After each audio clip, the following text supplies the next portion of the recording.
Hello, I'm Nicole Parker, and I am a couples therapist in Michigan. Yeah, hi, and I'm Jake Lohwater. I'm a couples therapist in Colorado. And I thought it would be fun if we talked with Nicole today about what she does, about who she works with, and just have a pretty casual conversation about who she serves and why, and about her experience with couples. So, Nicole, I was curious if you could start. Tell us a little bit about where you're based, and about what you do, and then how you help couples in need. Okay, sure.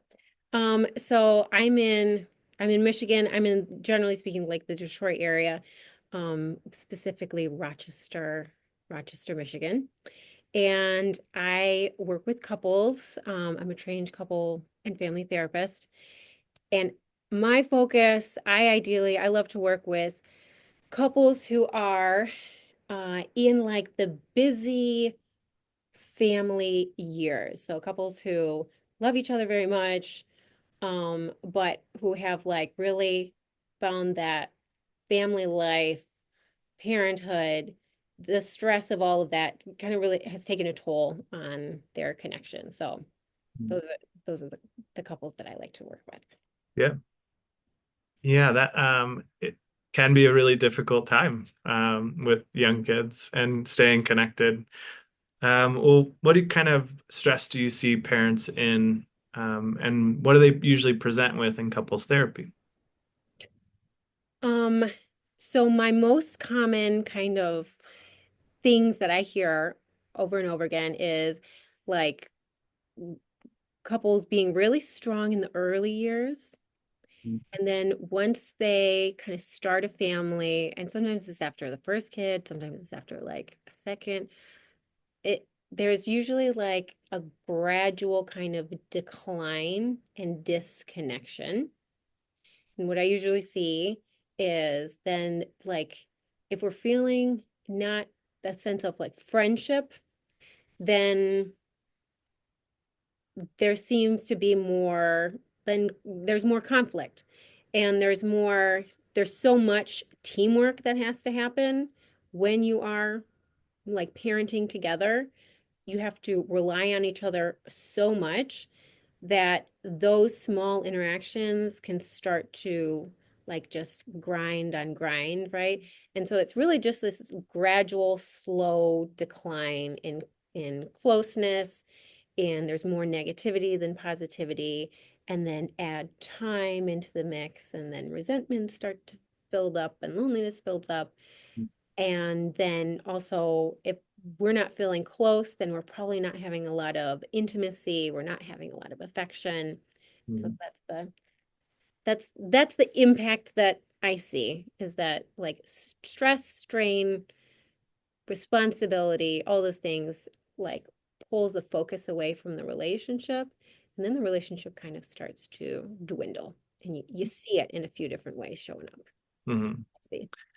Yeah, that sounds true. That sounds really congruent in terms of what I see with couples too.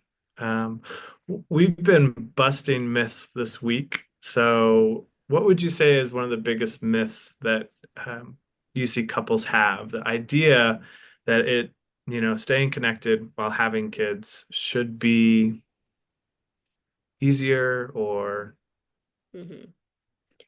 Um, so a myth that I see is kind of like, I'm gonna use the L word, right? Which is love.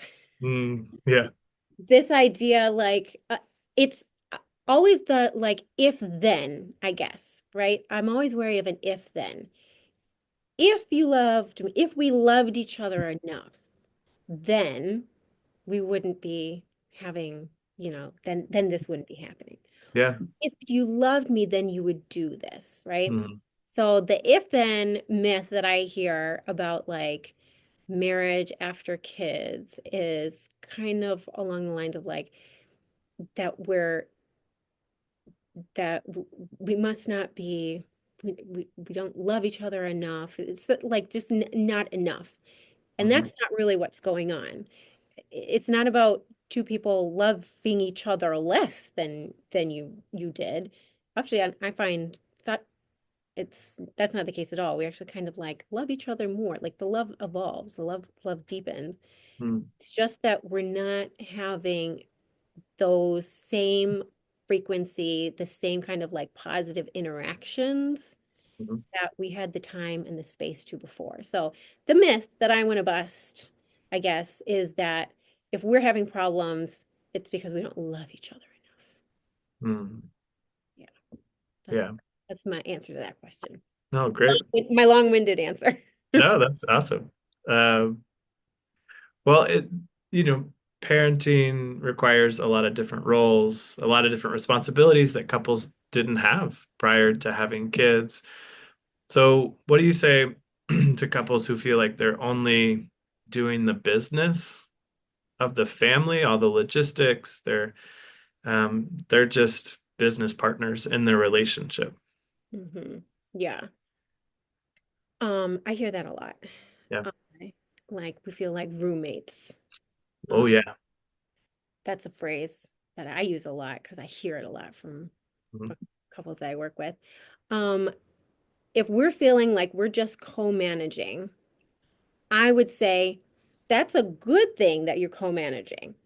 mhm, That's not a bad thing. That's not like we're not going to take that away because mhm, you have to co-manage so much. There's so much just like mhm, the interactions and the teamwork and the planning like I said, you are co-CEOs of mhm, the organization that is your family unit.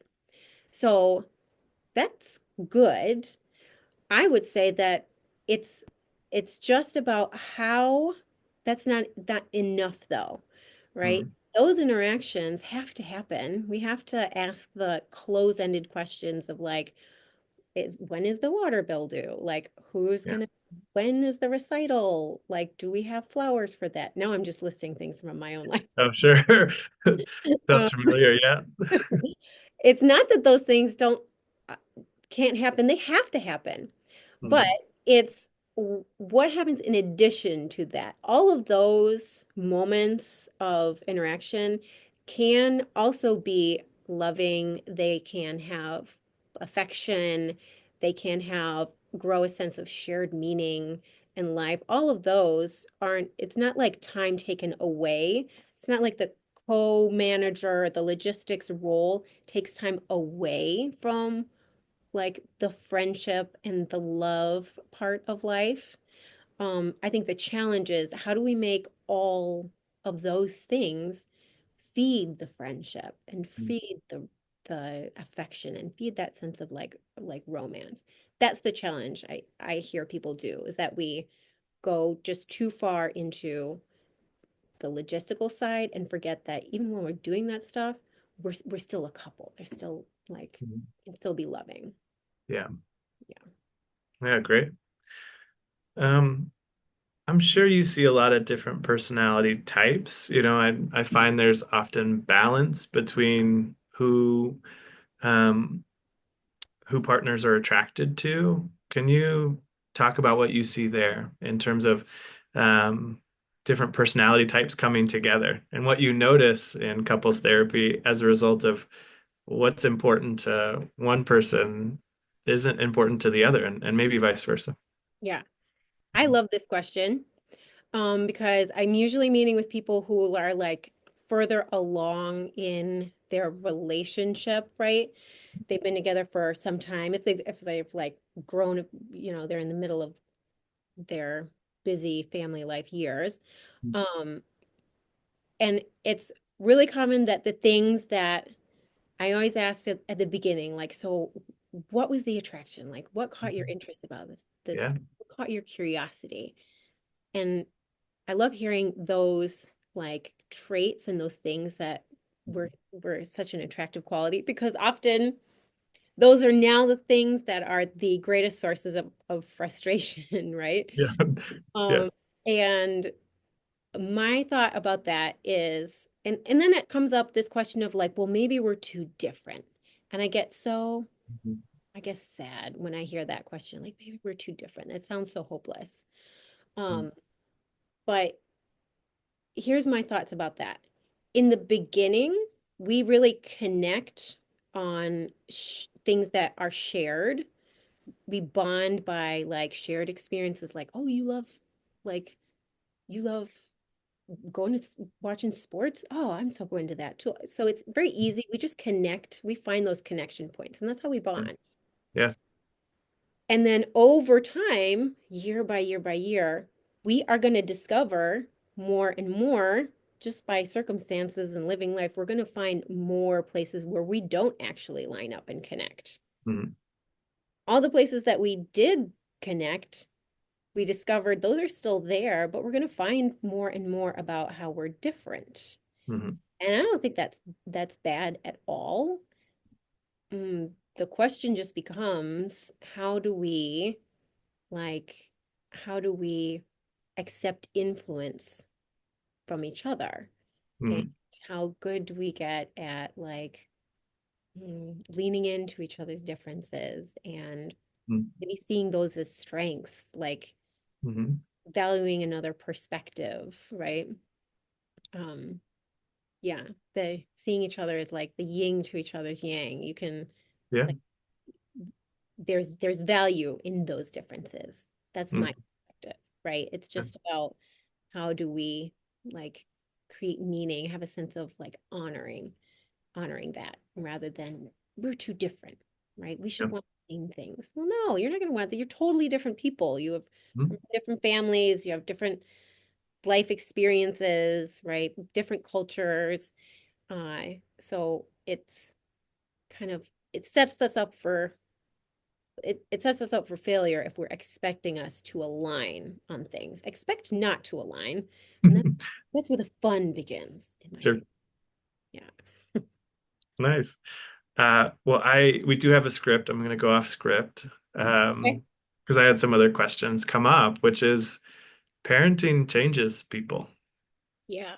period. The partnership that was kind of created as the foundation on family isn't typically the same, and it really can't because of parenting, because of the introduction of kids. I hear couples say life before kids and what that was like versus life with kids. And I was curious what you see in terms of the struggles that couples go through in those changes, Mhm. because life with kids is really different, and the individuals in that partnership do change. Yeah. um, what do you see there? Yeah, we should change. Like it's natural to change. Mhm. We have to. There's a Yeah. lot of research about like when you become a parent, like your brain actually changes. So Mhm. that's a natural process that is coming from a good place. Um the struggle I see, so to like use some Gottman language Yeah. and nerd out a little bit, is that in Gottman method, we talk about like deposits and withdrawals, right? Mm-hmm. Relationships, we need a big buffer. We need like a lot more deposits than withdrawals, Hmm. right? And if we do have a strong buffer and we have a lot of deposits, then when there are bumps along the road, it's not so impactful. Mm-hmm. And I think early on in relationships, like when you're starting out and when you're dating, basically everything is a deposit. Yeah. Everything is deposit. You're if you're going to see each other, there is intention there. You Hmm. know, even when you don't live together and you know stay over and hang out and like maybe spend the weekend together and stay that even just being there, the meaning attributed to it is a deposit, a huge deposit. You could be somewhere else and but you choose to be here, right? And you usually bring your best self to those early interactions. There's that courtship of early partnership. Because we have like a lot more available time, a lot less like demands on focus, energy, and we have a lot less stress and we have a lot less responsibilities. Yep. So there's a lot of deposits and there's less stuff that's like not even between us, interaction between us, but just Mhm. like situationally, a lot less withdrawals. Mhm. And that's the shift that I see on a kind of like a bigger perspective level Yeah. of before and after. Hmm. For kids and family, like the deposits were just really easier to make. They were just, they just like were natural and they just flowed more and structurally. Like everything was a deposit. Hmm. After kids, we have a lot more that we have to focus on. We have a lot more demands. We have a lot more. There's just more. Yeah. Yeah. And the shift is that those deposits aren't going to happen on their own. Hmm. A little bit of intentionality consistently with the small things often. That's how we get those deposits back. Hmm. That's one of the big like perspective shifts. I Hmm. think in before and after kids. Yeah. Do you find that over time then those withdrawals tend to increase? There's a default in some couples that there's less and less deposits, more and more withdrawals, and then they come to you trying to balance. Well, sometimes it's there's let more withdrawals in the sense too of like neutral is not okay, right? We need Yeah. in everyday life, we see in the happy couple ratio is in everyday life, we need 20 moments of like good connected, like a good moment for every 1 second, Mhm.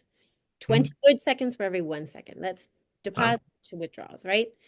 It's Mhm. not a 1-to-1 ratio. Mhm. So like neutral isn't enough, Yeah. right? So if we have to interact all the time, you like when you have little kids and you got like babies and stuff, you are completely interdependent, right? You can't if Yeah. you got a little baby, I can't go to the bathroom without making sure, hey, can you watch this kid for a second? Right. Yeah. You have all of those moments Hmm. all the time. Warming, would you warm up a bottle? Would you, who's Hmm. going to change the diaper? Yeah. Do this. I got spit up. Can you take the kid while I go change a shirt? Like, we just have to have all those interactions. And even if kids grow, and we still have all those, but neutral isn't enough, right? Hmm. Not a 1-to-1 ratio, it's a 20-1. So it's how do we make even just the small moments of life still feel like little deposits? How do Hmm. we bring a little affection, a little warmth, just the small moments create really big deposits over time. Not Yeah. to get too, whatever, philosophical. No, that's great. No, that's awesome. Well, in that idea, you know, couples are looking to you for support. What's one thing that you um, think that couples can start to do um, to reconnect, assuming they have been disconnected um, because of those withdrawals over time? Like, what are some ways for those deposits for couples? For couples, yeah. Well, I always work from a roadmap.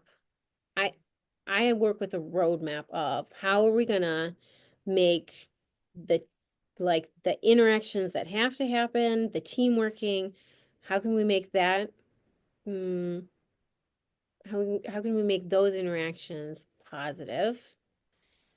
How can we reasonably start to bring a little more friendship? And then how can we bring some more sense of like intimacy, closeness, the Mhm. specialness Yeah. of that intimate connection? Mhm. So when I work with a couple, the first thing I do is just kind of like understand where in all of that, in that process, where are the pain points? Because then I help them figure out well, how do we start to change that, right? Like, do you have hurt feelings? Do you have resentments? Are there like gridlock power struggle issues? Like, where are the pain points along the way? And my role is to start to figure out how, like, what are the meaningful changes that are going to speak to those pain points. So I guess the answer to that is what can couples do is you can reach out to me. I would love to be of help. Of Um, course. yeah, Yeah. I start with a consultation. I do a free consultation, 45 minutes where I'd like to just talk to both people. So we're starting out, everybody's starting out on the same page and start to get a sense of like, so what's going on and what are your goals? So that's how I can help. Yeah. Right. Oh, that's great. Well, it was such a blast to talk to you. I really appreciated learning about your approach and about your style, about the interventions and the unique ways that you work with couples because it seems very much Gottman informed, and Here. yet you have your own personality that you show up with and teach your couples. Yeah. Yeah. Um, And it is like it is I'm in that life. I'm in that struggle too, right? Like yeah. Mm, I can relate to it all, so that's why I like to focus on helping those couples because mm. we're all in it together. Like Of we all course, you have your own personal experience with it, so for you sure. can really relate to it. Yeah. Well, Yeah, thank you very much. I've enjoyed talking with you. It's not very often we get to just like, you know, talk shop here. I know. It has been really nice. Well, thanks for the time. Yeah. Yeah.